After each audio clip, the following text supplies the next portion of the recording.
So we're on Learning Outcome 3 of Unit 40, which is Teaching in a Specialist Area. So you're going to be understanding principles of inclusive teaching and learning and key curriculum issues in a specialist area. So let's make our way there.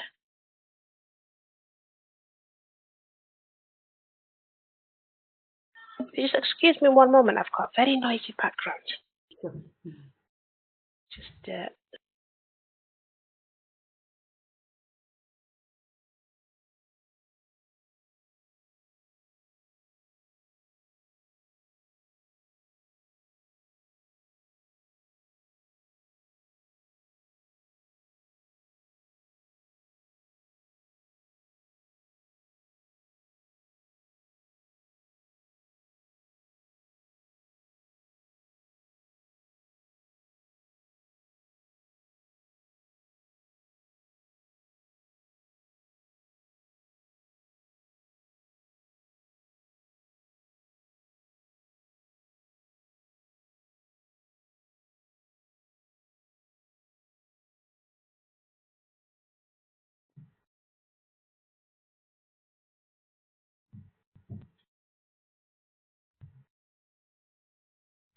apologies, Geeta, I'm back now. No worries. We're having a bathroom situation with my youngest.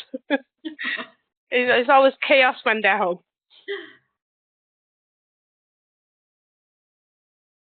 There you go. So we're going to look at two assessment criteria. So one is 8.1 is analyze the inclusiveness of your own approach to planning and preparation of a learning program in your own specialist area. And 3.2 is explain how your own approach to the planning and preparation of a learning program in your own specialist area takes account of key curriculum issues, including the role of new and emerging technologies. Now, you've probably done, and I know from reading your assignments, you've done things that go along the same track. So this will be, it'll feel like more of the same, tiny little differences, but they're quite nice and easy to answer. Yeah. There. So before we start, we're just going to look at what the principles of inclusive teaching and learning are. So these principles of inclusive teaching and learning, they actually focus on the strengths. So it's a very strength-based approach. So you're really focusing on what your strength your student has, what talents they have. So you're really building that up rather than focusing on what their weaknesses are. You want to develop them, make sure that they've got a good basis of maths and reading and writing, but also you want to develop them in a way that you're using their strengths to do it, so they're not feeling like they're being belittled. Because we know, and I mean I know, especially when I'm learning something, if I get taught in the correct type of way, where my tutor is focusing on what I'm good at and building upon that, then it really helps you to embed that knowledge, rather than someone saying, oh, your maths is terrible, we need to, sit down and revise your times table consistently until you get it right. It wouldn't work. So these strengths, along with the students' needs, so their specific learning needs, they actually need to be placed at the center of what you're planning. So even though you have a curriculum, your curriculum is very adaptable. It's quite loose. So, in maths, I've got to teach this at this term. In term 1, term 2, term 3, we're going through this curriculum for English, for guided reading. But how you physically teach it is changeable, isn't it? The word adaptable wasn't coming to my brain then. So, you've got different teaching styles. So these teaching styles will respond to pupils' needs. You've got access, so you want to overcome any barriers to learning. And then you've got learning objectives, so you want to set a suitable learning objective depending on who you're teaching. And they all really, like this Venn diagram here, they really do work with each other. They're all interlooping, so there's nothing separate from each other. You're not compartmentalizing, oh, this is my teaching style, this is the learning objective, and this is how we're going to access it. Everything merges together and works together to be inclusive.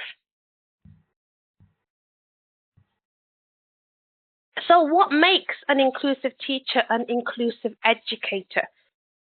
So we know teachers are there to teach. Now, a teacher is not always necessarily being inclusive. Sometimes you can have the standards, like if we go back a good 20, 30 years, where we'd have the teachers that would just teach one particular set of curriculum to everyone, whether they were able to keep up or not. Assessments weren't as done as regularly as now. I mean, even my own example of when I was in high school, throughout year 7 to year 11, I was in the high set of maths. I could understand very complex maths very easily. And I don't know how it works. I don't know why I can understand that. But when it came to the simple maths, like doing times tables or dividing something, I used to get confused. Now within that, I sailed all the way through, ups and downs, until just 2-3 weeks before my GCSEs. And I was put from the top set to the bottom, to I think mid or bottom set, to something that probably reflected where I needed to be. So I think it was just the fact that when I got more complex questions, I actually paid attention. When I didn't, I probably didn't. So you know what we're like from the children. Yeah. But my whole point now as an educator now is thinking, that is quite a big shortcoming for the school system. They should have recognised that, no, Afsha's shouldn't be in set 1. She shouldn't be in the top set of maths. She should be in the mid set, or she should be in the lower set, so that she's got the better chance of getting the correct grades at GCSEs. So it was just, at that time, I think in those days, it was just that you were taught what you were taught, and you did your homework, but things weren't really focused on actually checking to see if you were there or not. You had your initial assessments, and then you just sort of rolled with it. Now we're really focused on being inclusive and making sure that we're assessing. So now this day of teaching that we do now compared to what it was when I was younger has completely changed. So to be a teacher, you can't just go and stand up at the front of a classroom and just spew anything you want. But to be an inclusive educator, you need to draw on your knowledge, and you also need to draw on your own knowledge and also the knowledge and experiences of the students that you have. Mm-hmm. Let me just go and pass this out so we don't get disturbed again.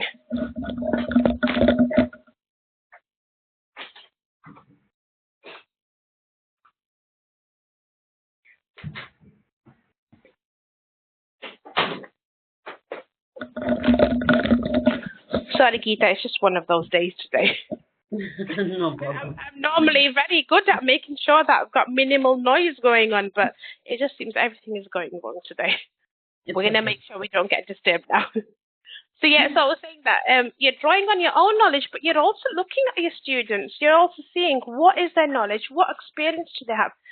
Now, if you were to go in and you had a high range of students, so say a lot of their parents say worked in offices, or if they worked in shops, you would use experiences and examples of those type of things when you're in your lessons. You wouldn't start going and giving them examples of gas engineers or, high things like, you talk about Tesco's, you talk about McDonald's, so what I mean, you cater your examples to who you're talking to so that it actually relates to them. Now, if somebody started coming to me and started saying, oh, in accountancy, we do this, this, and that, just imagine you're doing the fiscal reports of here and you've got the stocks and your stakes, it would go over my head. If you talk to me in terms of like, oh, cooking, this is how we bake a cake, or this is how this happens. We've got to measure this quantity to make sure you bake 500 grams of sugar, 500 grams of butter. I'd understand it a lot more. So that is the whole point. You're drawing on their own knowledge and their own experiences. An inclusive educator also questions their own beliefs about student learning. They're flexible, they're ready for a challenge. And I feel that since I've become an educator, especially when I'm doing it online now, I've noticed that I have to put a good amount of hours into research, or a good amount of hours into making sure that my CPD is up to date. So I'm consistently doing some type of course here or some sort of qualification there, just to make sure that I'm up to date with my own knowledge. Because you need to be able to expand your own brain to be able to understand how different people work. Because we get so comfortable, don't we, in working in the same way day in, day out. Yeah. That it can be a challenge, yeah. I mean, I know that I could sit here and I could make presentations and I could do the lessons and I could be continuously talking and talking and talking. But that's not going to lead to you being very engaged. So when I'm doing lessons, I have to work really hard to make sure that I've got activities in it, or that I'm saying, oh, okay, do you understand this? Question you. So we've all got challenges that we've got to face. So on top of it all, you need to make sure you're embracing diversity in the classroom. So it's really important, isn't it, this inclusion. So to have inclusive education, you should have a vision, a placement, adapt your curriculum, adapt your assessment, have adaptive teaching, so a lot of adaptations over here, acceptance, access, support, resource, and leadership. Do you have any questions on this little overview that we've gone over? So you mean to say that, like, according to the children needs, as a teacher, we adopt everything whenever, whatever need. That's it. Yeah. And sometimes it might even be the fact that if you send homework with the child home, that they've not got the support at home, they're not going to do it. It's going to stay in their bag, reading bags for 3 weeks. You'll just keep adding papers to it. Even if it means not giving that child homework, but setting 15 minutes during the day or once a week to actually sit down with them and go through the work with them in class. That's you being supportive. It's different. You might need to do that for everyone, but there will be the 1 or the 2 children in your class that you might need to do that. So it's simple steps just to make sure that they are getting involved. And things like this is when speaking about them is very easy for us to say, yeah, we've got to do this, but it's the little things like this that you don't realize until you work in especially in primary education. Because you know that those children do need the support from members of their family. With like adults that are learning, like with yourself, I know that you're here willingly. You are going to do the work, so I'm okay. We don't need to work through these things. But then I do have other students that might have language barriers or might have technological barriers who I do work through, and I say, right, you need to reference like this, or this is how we make a PowerPoint. So you need to just see who you're talking to, what your students' needs are, and work from there. But again, you probably could point out so many children that have different needs in your own classroom right now that you need to work with. Yeah.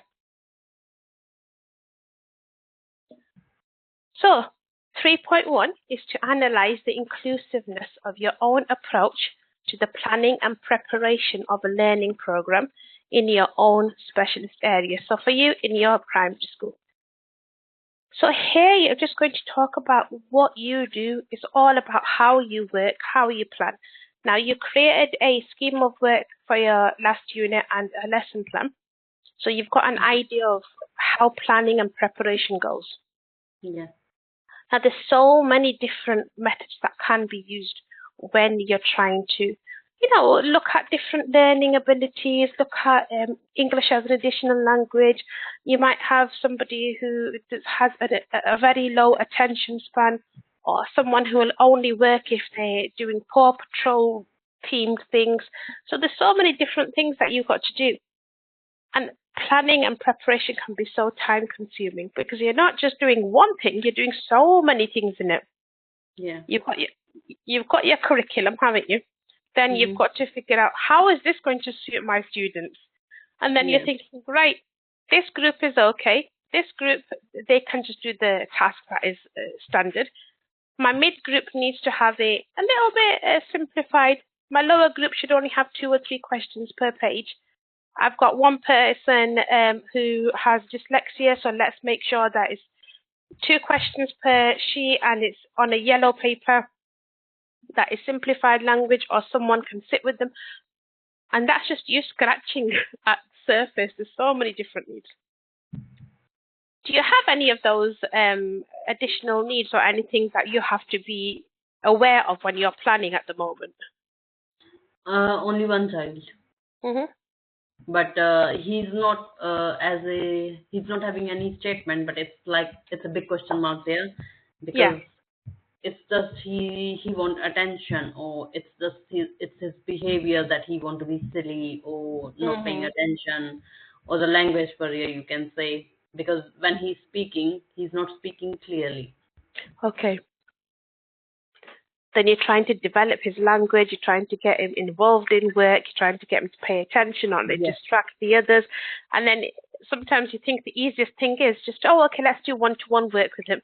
But then that's you secluding him from everyone else as well. So it's a battle that you can't win. No, he's still Yeah. working inside the classroom with other children. That's good. Yeah. It's not been that he's been going out for any intervention or anything, but Oh, that's really good. Yeah. It's better to yeah, keep so involved. he's Yeah. still inside. He's Yeah. coping well inside. Yeah. No, that's really good. So there are some things that you can do to Mm-hmm. within your own planning. So you've got your tasks, you know what you're doing, you've worked out your worksheets, you know exactly what you're preparing. You can decide to do one-to-one, paired work, group teaching, whole group teaching, so small group or whole group, Mm. interventions, adapted or differentiated tasks. And each of these takes another facet of planning and developing for themselves. Then you can also minimize potential barriers just to make sure that your curriculum is actually accessible. So, use your subject knowledge. Use examples that your students will be used to. Show them pictures to actually explain, okay, that this is what a hedgehog looks like, or this is what fur feels like. If they've never seen the ocean before, say, oh, have you ever been to Blackpool? Have you seen the sea? It's like, give them examples that they can actually relate to. Mm-hmm. You can, and if you remember in Unit 1, we talked about a lot of different learning theories, especially andragogy and pedagogy. Yeah. Andragogy is, do you remember what they are? Sort of. Not exactly. Grown-ups, andragogy, so adult learners. And Yeah. pedagogy is more what you will be doing for young Mm. learners, for Yes. children. So it just and then you've got your different ways of how you teach. So you can actually use these theories. Sometimes you use these theories without even realizing it because it just makes sense. I mean, like we talked about Maslow's hierarchy of needs, where Yes. it was that triangle, yeah. Yes. And it's even then we give our students, especially within a school or a face-to-face setting, they'll have breaks, they'll have access to lunch, they'll be able to go toilet. It's a warm environment. They're getting the social needs are being catered for. They've got friends, to talk to and play with. So there's so many things that we incorporate Mm-hmm. basically without, because we don't always think, right, I'm going to use the pedagogy theory now and I'm going to be pedagogical with all of my students, because it never comes through your mind, do you? But you do think, right, okay, this student needs a little bit more attention, let's go and let them choose a partner and let them work with them, see how that goes. And or I'm going to sit next to this one. I used to have a student that could get involved, but again, like you said, statement of need hadn't been done. Same with what your student was. So we had question marks, but the fact is he could access the work, but he just sometimes he'd have little ticks, some little triggers where he would be quite noisy or he'd not want to get involved. But when it was guided reading time, I would make sure that while the teacher was doing setting the task, I would go and write down the sentences that I needed to write, and I would say, you need to go over these. So even though he might not have been accessing the knowledge in the way that other students were, you could see that he was getting involved because he knew I have to do this, or I would have to tell him that if you're not going to get your break time, or you're going to have to sit in here at break if you don't do this. So there's a few tricks you have to use with them, but it's just all about adapting how you're working, isn't it?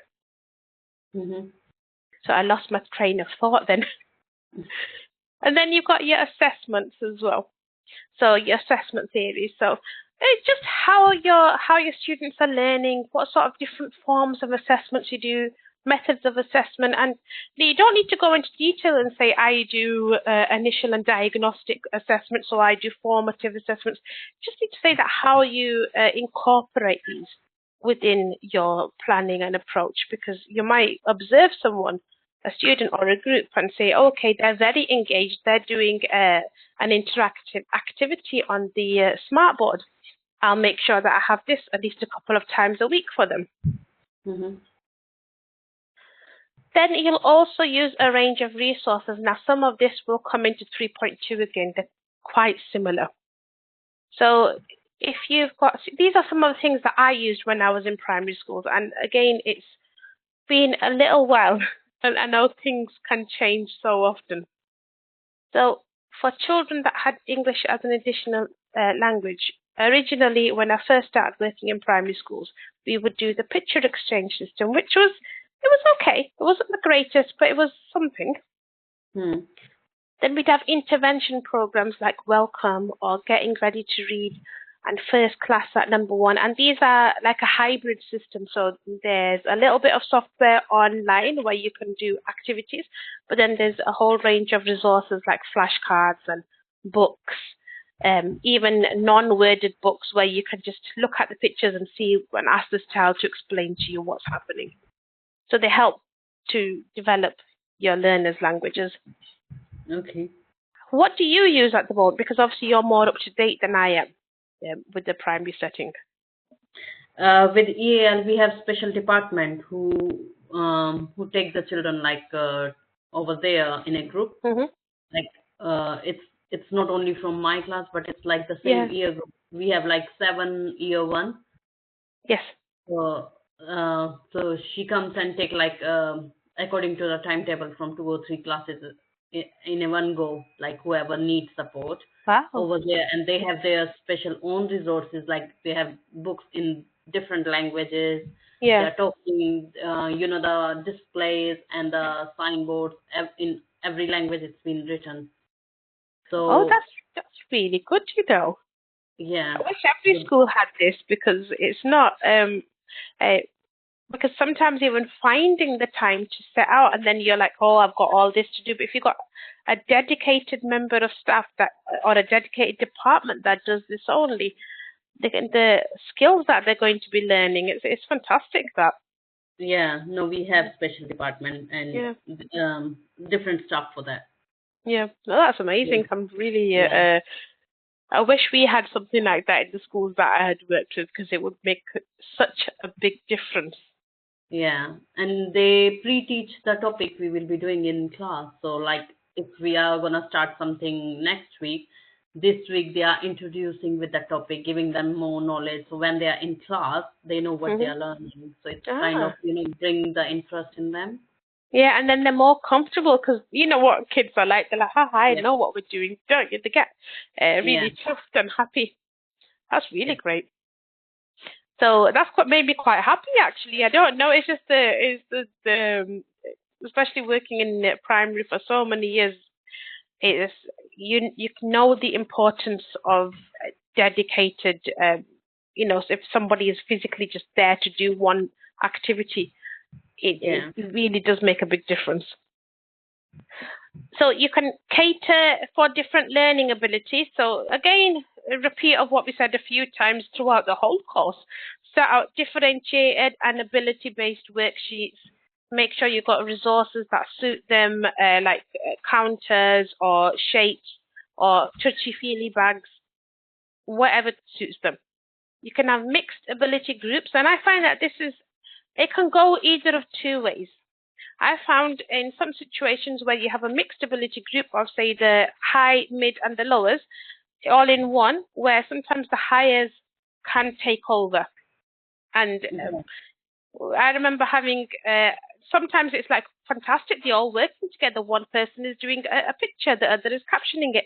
But I remember we had a science activity a couple of years ago when I was in primary, and we had a mixed ability group, and the children were meant to be passing their worksheet around from child to child, so every child got an opportunity to write down the answer.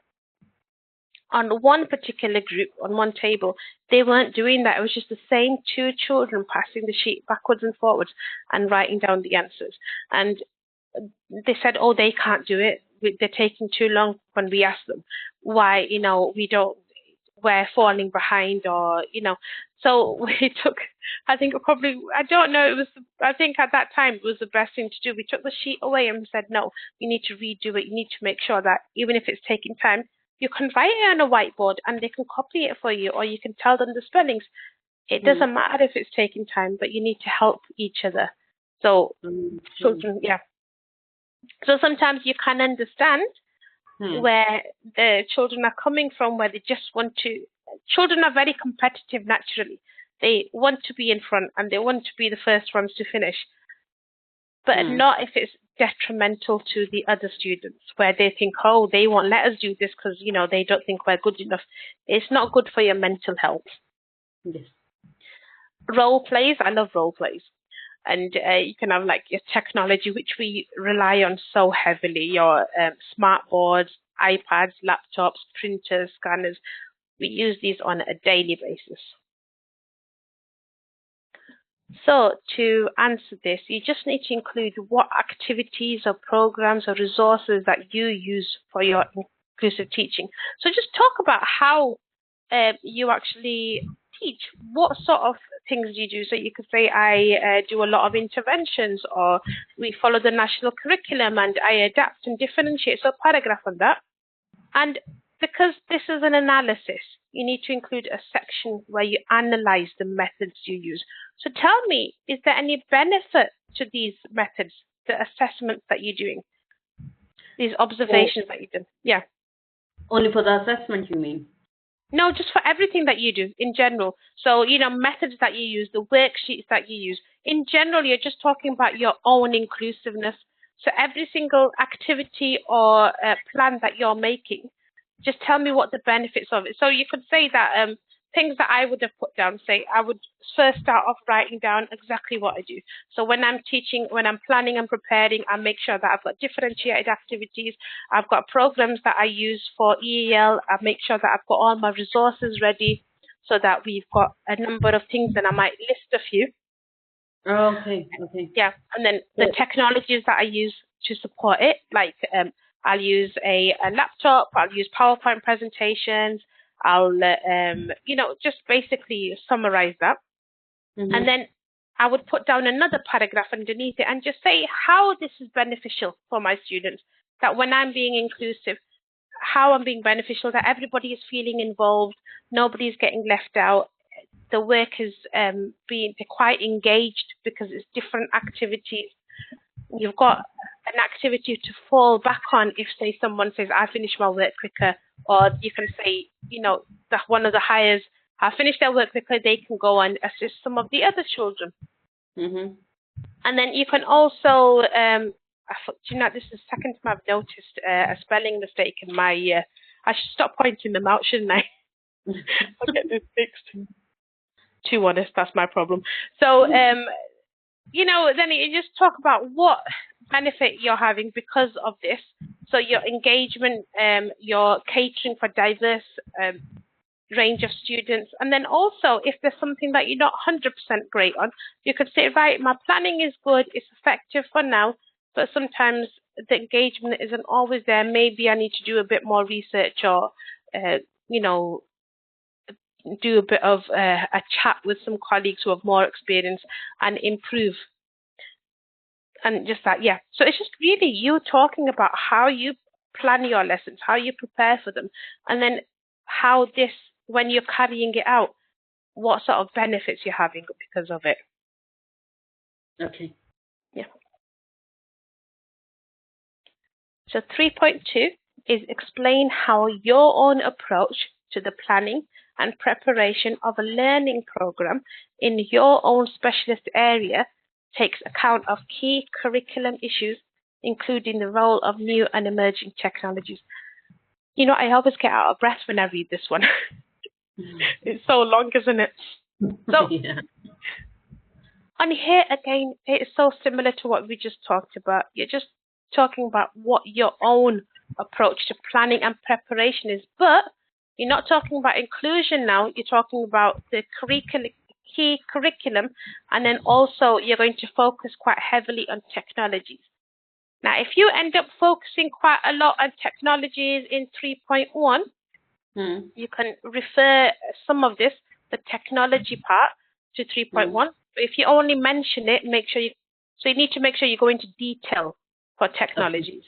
So my suggestion is mention it slightly in 3.1 and then full detail here. Okay. So again, it's just think back to when you were planning and preparing that lesson plan. You had a sheet. You had to go on the internet. You went on the national curriculum. You researched a lot of things. So really, a lot of your work was done on the internet using a laptop. You might have printed something off. You might have emailed something. You might go into work and go on print a lesson plan off, scan it, make sure it's there for all of your staff. So it's basically all that. And then once you made that lesson plan, you might go and do a PowerPoint presentation. And then from that PowerPoint presentation, you might make a maths activity. I remember making maths activities during lockdown, and they were the most simple. To think about it, they sounded simple. All we had to do was make a sheet with sorting shapes and numbers, like sorting shapes into groups. But the amount of time it took me to, shrink those little sweeps or shrink those butterflies, those little pictures that you wanted. How many butterflies are there? Can you make a group? Can you make 2 groups of 3? But actually physically shrinking them down, sizing them, make sure they're all set up on the sheet, and then that was such a big issue. It took so long to do it, and your fingers would get tired doing it. So a lot of work can go into it. So when you're planning and preparing for a lot of activities, you do need to follow your curriculum, but it can be such a time-consuming task. It can take ages to do.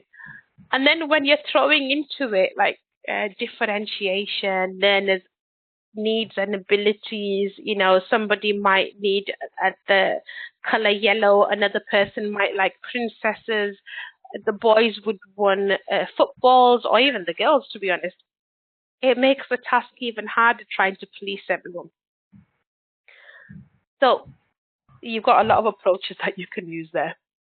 So for here, some approaches that I would use are set a range of activities. Obviously, we've adapted them. We've got worksheets for lower ability, mid and high. We're still following the key curriculum targets, but again, you're differentiating them for every child.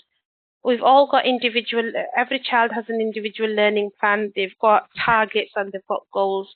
And all of this will be following the curriculum to some extent. Using a range of resources, you've got intervention sessions, you've got software programs like we mentioned earlier, Welcome, Getting Ready to Read.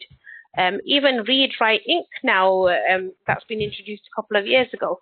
They've got a lot of online videos on YouTube as well that you can use. For Welcome? Yeah, for Read, Write, Ink. Have you introduced that in your school? Which one? Read, Write, Ink, RWI. No, I'm not. Because it's coming to quite a lot of schools in Manchester now. It used to be when I first started Letters and Sounds, then it went to Jolly Phonics, and then it went into we just called it Phonics, I think. So it was Sound something. I can't remember exactly what it was called. And then just before I left primary and came into this sector, it was Read, Write, Ink.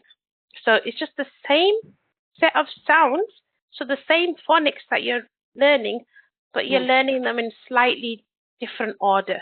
So, traditionally we'd have like the sound maps, like phase 1, phase 2, and chatty friends, and all of those. And now we've got things like red words, green words. So it just changes things ever so slightly. What does it call? Say it again, sorry. Read, R-E-A-D, read, write, ink. Okay. Yeah, so it's quite a big one actually within the Northwest. I always was under the belief that it was in quite a lot of comprehensive schools, but obviously I don't know much about out of the Northwest here. Okay. No, Yeah. I really like the alpha blocks on BBC. Oh, I love the alpha blocks. They're so good, aren't they? That's amazing. It's like Yeah. fun, but they learn at the same time without realizing it. And it It's just like shows, very yeah, short videos while milk and fruit time. They can just watch and yeah. that's You have that. very. Or when we had lockdown on the kids, or when we had the school kids came back to school, and they'd have in my school they had to sit and eat their lunch within the classroom because the dining hall it was small and they weren't able to use it. So it was a lifesaver than having alpha blocks. The amount that we used to watch. Yeah. Because it's fun for them, isn't it? And it really Yeah. does show you how like one can Blending. be put and blended with something else. Yeah. But things like, what we use on a daily basis and, things that you can add on to here as well. So what I remember using were things like flashcards, whiteboards, interactive whiteboards, or a smart board. It depends on different schools call them a different thing. Mm-hmm. I used to take photos using the iPad so that we could put it on the learning log. Have you got in your school a learning log where you can add photos on? So that the parents can actually log in and actually see what their children are doing, like observation tool. Yeah. I love that because I used to love seeing it for my own kids. They're not doing it as much now because of staffing issues, but it's so nice to see them in their own, in a different environment, building castles or playing with sand. Oh, you mean they can watch live? No, not live. Do you know when you had photos? If Yeah. if I was in reception now working there, I would take a photo of, say, child Y. Oh, look, child Y is doing fantastic painting. Let's take a photo. I'll upload it into his account, and mum or dad could log in later on and have a I'm look. not sure if they have or not. I don't know about reception. Yeah, it's not something that every school does because it's so time consuming to do. Mm-hmm. It's an extra task, but it's nice if so there are. But even if you don't have it for those learner logs, sometimes you'll take a photo and you'll print it and it'll be stuck into the kids' books, won't it? To show like an overview of we did an experiment today. We made a volcano, and there'll be like 3 or 4 pictures and some steps to show. Yeah. Okay. Yeah. But the thing is, have you ever had to take photos, say, of when they're doing a play or if they've made a big castle or something out of building blocks? Yes, we do. But that's for only classroom display, like when they are reading or doing anything for the book corner. Yeah. But so we use a lot of technology. We use obviously the iPads or we're not allowed to use our mobile phones, obviously, but we use those to document. Mm-hmm. Sound buttons are a good one, and especially for EAL, so you can say a sound and you can record it, and then you say it back. Mm-hmm. Don't know why I've written good here. This is me on the weekend. I was working on the weekend, and my pen's not working. And now I know, and I think I did about 6 presentations. Now I've learned, do not do mass presentations over the weekend. Spelling mistakes happen. What slide is it? 13. Good. Please ignore the good. It's not there. It's hidden. Then you've got interactive devices for communications. And again, things that we can't live without. Printers, scanners, laptops, projectors.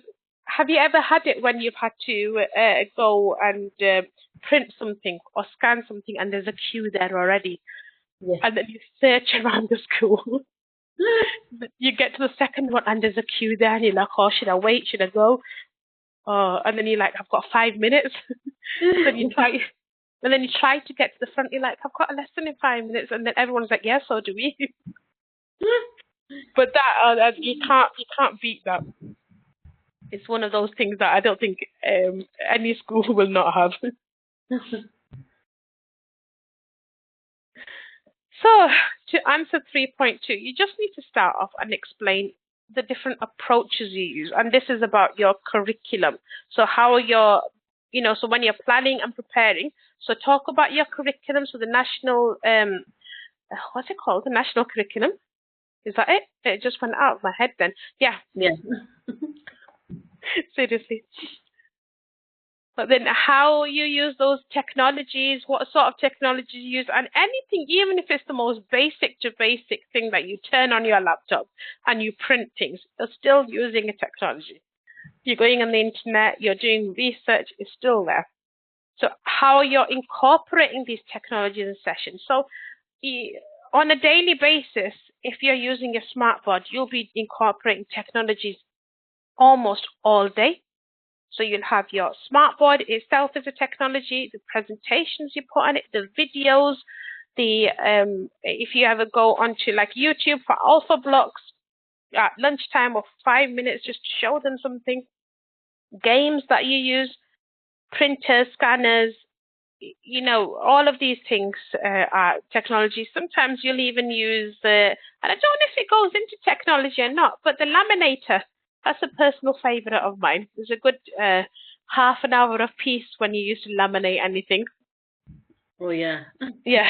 You'd be like, I'm just in the corner over here. I'm going to be laminating. And then you just ignore everything as much as you can. You're like, no, I can't hear you. I can't see you. The other staff will deal with everything now. But yeah. So just talk about how you incorporate all of these technologies in. And then summarize. So just put down a paragraph at the end. How do these help you in the classroom? How is it making your life easier? How are you incorporating your curriculum? So really, it's so similar to the first one, to 3.1.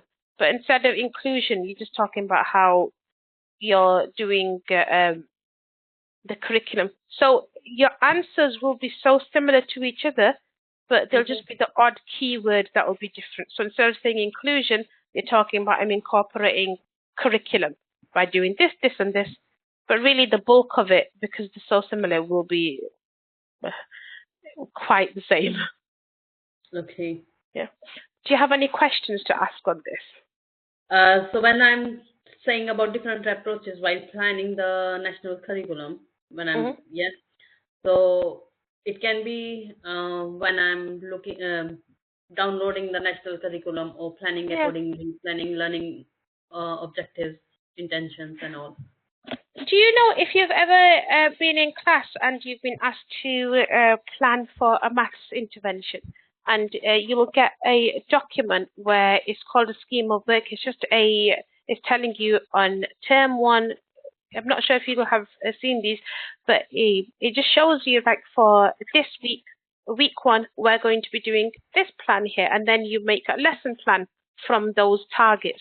Or even if so those are, so it's when you're going online, when you're looking in a book, when you're looking at, you might have a particular system that has all of these in. So all of those, the tiny little things that you do, Yes. Okay. So we've looked at analysing the inclusiveness of your approach when you're doing planning and preparation for inclusiveness. And then you're talking about your own approach to planning and preparation when you're looking at key curriculum issues and emerging technologies. And you've got very good at this, so keep sticking to the I, me, I do this, I have done that. Not teachers do this, so keep it to that plan as well. Okay. So I'm going to